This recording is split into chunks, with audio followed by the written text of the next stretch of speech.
Ladies and gentlemen, I recognize that everybody's really upset, and rightfully so, watching our country, America, and Britain go and bomb one of the poorest countries on planet Earth. This started last night, going in this morning.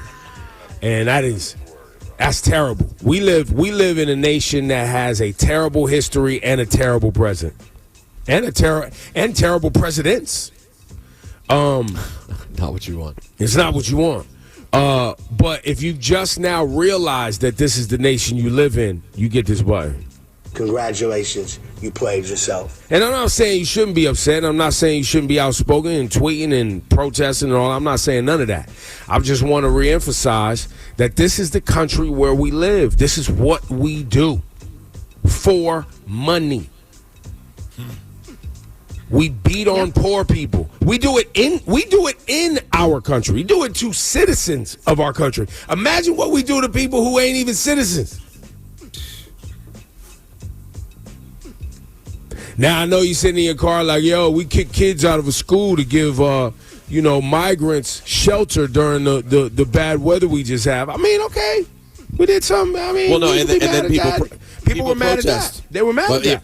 But once people found out that people were actually staying at Floyd Bennett Field, and then because of weather had to be moved to a gymnasium overnight to not get flooded, people were angry.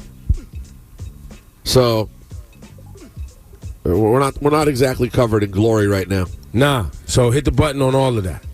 Congratulations, you played yourself. Laura, what you got today? So this article is so crazy. So eBay, the company, will pay a $3 million criminal penalty for a whole harassment campaign. So there's this couple who, they run like a local newsletter, and they had been critical about, some of the company's ways of, existing and how they run the company, right? So I guess a group of people that work for eBay decided, like, you know what, we are not happy with this, and we're going to get these people, to the point where several of the company's employees started sending disturbing packages to the home, including live roaches. That's not what you want. A bloody pig mask, fetal pigs, funeral just decorations. Like, they even put these people's address on Craigslist, saying that they're open for sexual favors. Like, bro, the list goes on and on. These people were harassed for a couple of years. Oh, now they went after the company, and now eBay is going to have to pay them $3 million for all of the harassment. You played yourself. And I just wrote a couple of the things they did to this family, bro. I'm like, oh my God, they made this family a living hell, all because they had a newsletter that was just criticizing on some of, the business things that they weren't okay with. Yo, man, you guys want to start the button, bro. Yo, you guys want to start a newsletter? Because I need $3 million. You're welcoming the harassment? Yo, no, let's go. Let's go. No. So you want to take a little harassment for $3 million? I don't want any of it, Ebro. Thank you. Listen, I get harassed by, somebody doxed my address because they didn't like what I had to say about Sexy Red. They put my address on Twitter before. No way. Over Sexy Red? Bruh, I didn't even know there was a Sexy Red hive. That's crazy. So if I'm getting harassed by Sexy Red fans, I'll take this. It's a new thing, though. The doxing is a new thing. That's what it's called, right? Doxing? Well, I mean, it's been for years on social media. They put your information up. Put your address. Yeah, and swatting is a thing. Because I know, like, I just saw an article not too long ago that happened to Cardi B and Offset. Like, people just call the police. And it happens to Nicki Minaj, too. Yep. People just come to their home thinking there's an emergency. Yep. No, it's crazy. Disgusting. It's crazy. People are losers. Congratulations. And it could get worse, guys. It's a scary time. Yeah. Let's be honest. I mean, if Trump gets back in office, how many steps away are we from media people start getting taken out? People's names start ending up on lists because you criticize someone, and now they're being like, you know what? No, they threatened the judge the other day. Yeah. So it's already happening. But No, but I mean a law. I mean it actually happening from the top. That they're like, this is what we're going to do. no, but You're not wrong. remember, Trump posted yesterday. Trump's upset at Joe Biden and Britain for going to bomb Yemen. He was like, "Listen, none of this happened on my watch. I stopped wars. I kept things from happening." Well, that's the new Republican way. Yeah. If you can't keep up with how politics literally changes constantly, the new Republican thing is to stay out of wars and be isolationist. Yeah.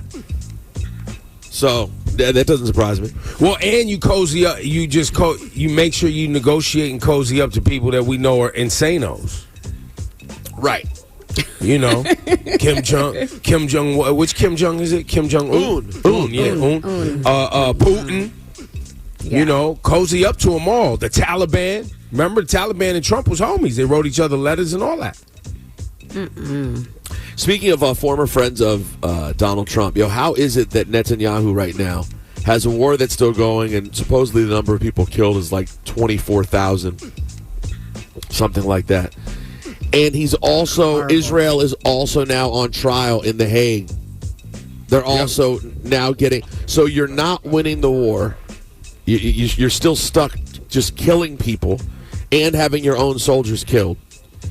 And you're gaining hate across the entire world. South Africa filed a lawsuit in international court.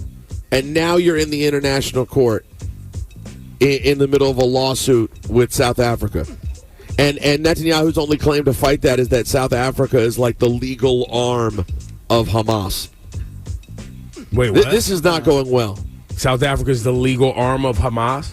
That's what they're running with? How else Since would you... when? How about people in South Africa, specifically the black people, are very familiar with what apartheid and genocide look like? Yeah. How about that part? So... It's not what you want. So Rosenberg, are you saying at this moment on this segment, congratulations, you played yourself, you're giving it to the whole government of Israel? I was giving it generally because it's not just them. It's still people supporting the war. It's still people who are just putting out the same messaging repeatedly, trying to justify it. And I get very frustrated with people using the death of other people to justify more death and pain. And I just want to know the example of where that worked. Yeah. I want to know the example of when people looked back at a war and said, that was a really good idea. Not when the war was for saving people who were, in danger, but when people came in and literally just had a retribution war. I want to know when that, in the long run, played well. Because right now, innocent Palestinians are dying every day. Israeli soldiers dying every day. And the long-term safety and security of both peoples is getting more in peril as the days go on. This whole idea of it could end if Hamas is wiped out is made up. It's impossible. It's not a thing. Every child right now who's seeing their family killed and maimed in a war, those children are many are going to grow up to, of course, hate and resent, with good reason, the state that did this to their family. So you can't wipe out what you're trying to wipe out. You're creating more hate and anger and vitriol every day that the war goes on. And, we can only take so much as people here, so as time goes on, you start to just kind of live your life and just get used to it. It has not stopped. And by the way, if the purpose was to bring hostages home, question, did the last 130 go home? No. Oh. Didn't they kill hostages by accident? Yeah. Quote unquote by accident? A couple of weeks ago, 2 or 3 hostages were killed by Israel, yeah.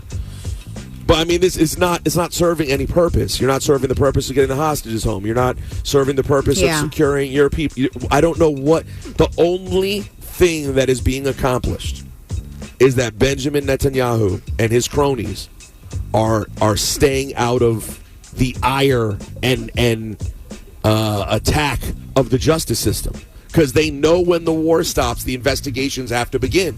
So they're literally just going to stall this as long as they can. And just so you know, the perception for many nations and many human beings on planet Earth of Israel will never be the same. Yeah, I think we're really getting into that territory of in our lifetime, and maybe a couple of generations. This moment in history will ruin the perception of Israel for many, many, many people. Yeah, it's going to be very, very hard to come back from this. Honestly, and so Rosenberg, I want to ask you, as somebody who was raised, in a household that was had faith in what Israel could be, and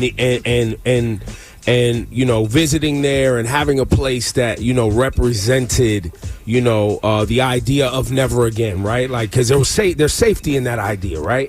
And I get that, where it's like, if the world starts to want to eradicate Jews again, we have a place to go. At this point, does it feel safe?